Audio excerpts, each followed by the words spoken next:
யாரேனும் உங்களிடம் இப்படி சொல்ல கேட்டிருப்பீர்கள், நல்லோர் வாயில் விழாதே, நல்லவர்கள் வாயில் விழுந்து தொலைக்காதே என்று. ஏனெனில் எப்போதும் நல்லவற்றையே சிந்தித்து நல்ல சொற்களை மட்டுமே பேசி நல்ல செயல்கள் மட்டுமே செய்யும் நல்லவர்கள் எப்போதும் உண்மையை மட்டுமே பேசுகிறார்கள்.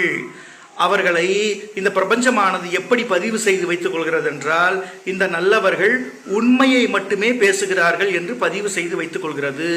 காலப்போக்கிலே அது எப்படி ஆகிறது என்றால், உண்மையை பேசும் இந்த நல்லவர்கள் எது பேசினாலும் அது உண்மையாகி விடுகிறது. ஆக ஏதேனும் ஒரு சூழலில் மனம் நொந்தோ மன வருத்தப்பட்டோ தன்னிலை மறந்தோ இந்த நல்லவர்கள் யாரையேனும் ஒரு கடுஞ்சொல் சொல்லிவிட்டால், இந்த பிரபஞ்சமானது இந்த நல்லவர் சொன்னால் அது உண்மையாகத்தானே இருக்கும் என்று அவர்கள் சொன்ன அந்த கடுஞ்சொல்லை அப்படியே உண்மையாக்கி விடுகிறது.